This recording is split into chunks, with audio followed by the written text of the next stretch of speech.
Hi నమస్తే, welcome to Mara media. నేను మీ కేవీఆర్. ఆంధ్రప్రదేశ్లో కూటమి సర్కారు అసమర్థత వైఫల్యాల గురించి ఇక ఎంత తక్కువ మాట్లాడుకుంటే అంత మంచిది. ఆఖరికి మొన్న విజయవాడ వరదల్లో అధికారులను పాయింట్అవుట్ చేస్తూ బాబు గారు ఎన్నిసార్లు వాళ్ళని బ్లేమ్ చేశారో చూసినాం కదా. ఇప్పుడు అంటే ఈ సంక్షేమ పథకాల అమలుకు సంబంధించి కావచ్చు, ఇంకా రకరకాల వైఫల్యాలకు అధికార యంత్రాంగాన్ని పదే పదే బ్లేమ్ చేస్తూ వస్తుంది కూటమి సర్కార్. ఈ నేపథ్యంలో ఇవాళ కులపత్రికలో ఒక వార్త వచ్చిందనమాట. ఐఏఎస్ అధికారులని పంపండి మహాప్రభో, డెప్యుటేషన్ ఇవ్వాలని రాష్ట్ర ప్రభుత్వం పదే పదే వినతులు, అధికారుల కొరత ఉందని 2 సార్లు లేఖలు రాసిన సీఎం అయినా స్పందించని కేంద్రం. ప్రస్తుతం అంటే 239 మంది ఉన్నతాధికారులు అవసరం ఉంటే ఇప్పుడున్నది 191 మందే. రాష్ట్రంలో ఐఏఎస్ అధికారుల కొరత తీవ్రంగా ఉంది. ఇది పాలనపై తీవ్ర ప్రతికూల ప్రభావం చూపుతోంది. ప్రభుత్వం రాజీపడి ఒకే అధికారిని 2-3 పోస్టులు కొనసాగించాల్సి వస్తుంది. వారు పని ఒత్తిడితో ఏ శాఖకు పూర్తి న్యాయం చేయలేకపోతున్నారు. ఈ నేపథ్యంలో 10 మందిని పంపాలంటూ 4 ఐఏఎస్, 3 ఐపీఎస్లు, 4 ఐఆర్ఎస్ సహా మొత్తం 10 మంది అధికారులని రాష్ట్రానికి డెప్యుటేషన్పై పంపాలని ముఖ్యమంత్రి చంద్రబాబు గారు 2024 నవంబర్ 4న ప్రధానికి లేఖ రాశారు. కేంద్రం స్పందించకపోవడంతో డిసెంబర్ 25న మరో లేఖ రాశారు. మా రాష్ట్రానికి నిపుణులైన మానవ వనరుల కొరత తీవ్రంగానే వేధిస్తుంది. మరీ ముఖ్యంగా అఖిల భారత సర్వీస్ అధికారుల కొరత ఎక్కువగా ఉంది. మాకు అనుభవం కలిగిన సీనియర్ లెవెల్ అధికారులు అత్యవసరమని ఆ లేఖలో పేర్కొన్నారు. ఈ లేఖ రాసి కూడా 5 వారాలు గడిచిపోయింది. కేంద్రాన్ని ఒప్పించి విశాఖ ఉక్కుకు భారీ ప్యాకేజీ అయినా తెచ్చుకోగలిగాం, కానీ రొటీన్గా జరిగిపోవాల్సిన అఖిల భారత సర్వీసుల అధికారుల డెప్యుటేషన్ మాత్రం సాధించలేకపోతున్నాం. దీనికి ముమ్మాటికి రాష్ట్ర ప్రభుత్వ ఉన్నతాధికారులదే బాధ్యత. నిర్ణయం తీసుకోవాల్సింది ప్రధాని కార్యాలయం కాబట్టి సీఎం లాంఛనంగా లేఖ రాస్తారే తప్ప తరచూ ఢిల్లీకి ఫోన్ చేసి అధికారులు ఎందుకు పంపడం లేదని ఫాలోఅప్ చేయలేరు. ఇది మన కులపత్రిక సమర్థన. సరే, దీని సంగతి పక్కన పెడితే మొన్నటిదాకా చూసినాం కదా, పరిపాలనలో భాగంగా ఇక అధికారం చేతులు మారిన వెంటనే జిందాల్ స్టీల్ అవినీతిని అక్రమాలను అడ్డం పెట్టుకొని కాదంబరి జయత్వానికి న్యాయం చేసే క్రమంలో ఇంచుమించు 5 ఐఏఎస్ ఐపీఎస్ అధికారుల మీద వేటేసింది ఈ సర్కారు. విశాల్ గున్ని, కాంతిరాణ టాటా, సీతారామాంజనేయులతో సహా సునీల్ కుమార్ ఇట్లా కొంతమంది అధికారులను సస్పెన్షన్ చేసి పక్కకు పెట్టింది. తర్వాత ఒక 25-30 మంది ఉన్నతాధికారులకు పోస్టింగ్లు ఇవ్వకుండా అప్రధాన పోస్టులలో అట్లా ఉంచి రోజు ఉదయం 8 గంటలకు వచ్చి అదేంటి తమ్ ఇంప్రెషన్ ఇవ్వాలి, సాయంత్రం సెల్యూట్ కొట్టి వెళ్ళిపోవాలి. ఈ కార్యక్రమం అంటే మన పచ్చపత్రికలే గతంలో రాసినాయి.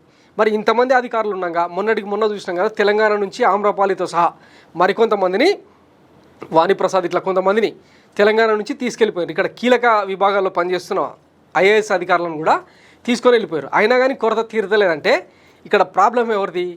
బాబు గారి చాణక్యందా, లేకపోతే ఆయన విజనరీదా, నిజంగానే అధికార యంత్రాంగం సహకరిస్తలేదా? ఒక్కసారి మనం చరిత్ర కనుక గమనిస్తే నిజంగానే రాష్ట్ర విభజన జరిగినప్పుడు ఆంధ్రప్రదేశ్కు కొంత అన్యాయం జరిగిందన్నది అధికార వర్గాలతో సహా పాలనా విభాగంలో పనిచేసిన వాళ్ళందరికీ తెలుసు.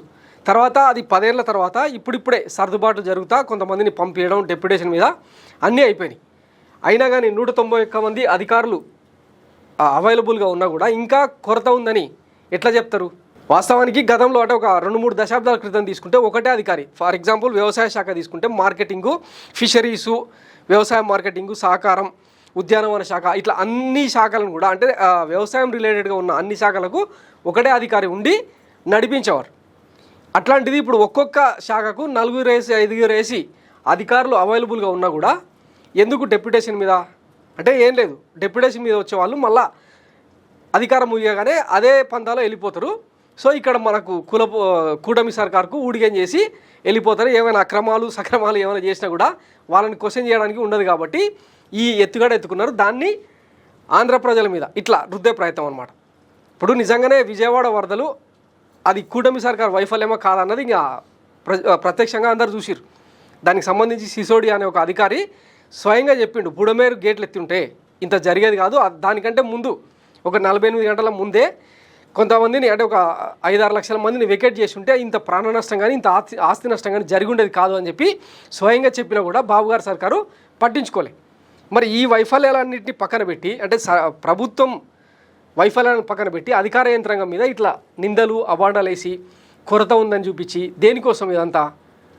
అంటే ఏం లేదు, కొన్ని పనులు అవ్వట్లేదు, అధికార యంత్రాంగం సహకరించట్లేదు, దానికి మనకు ఊడిగం చేసే కొంతమంది అధికారుల అవసరం ఉంది కాబట్టి పదే ఇక కేంద్రానికి రాసుకుంటూ పోయి ఇప్పుడు బీహార్ మొన్నటి బడ్జెట్లో చూసినాం కదా, కొన్ని వేల కోట్ల రూపాయలను రేపు నెక్స్ట్ ఎలక్షన్స్ ఉన్నాయి. నితీష్ కుమార్ ఒకసారి కనుక పక్కకు జరుగుతుంది, ఎందుకంటే అత్యంత చంచల మనస్తత్వం ఆయనదని చెప్పి చెప్తా ఉంటారు. ఆయన తప్పుకుంటే ఎన్డీఏ సర్కార్ కూలిపోయే అవకాశం ఉందని ఉద్దేశంతో అలాగే బీహార్ ఎన్నికలకు దృష్టిలో పెట్టుకొని విపరీతంగా తాయిలాలు ఇచ్చుకుంటూ పోయింది.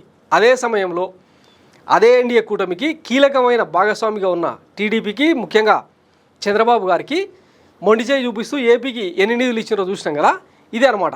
అంటే మన చాదగాంతనాన్ని రకరకాల రూపాల్లో ప్రొజెక్ట్ చేసుకుంటూ ఇట్లా వార్తలు రాయిస్తూ ఉంటాం అనమాట.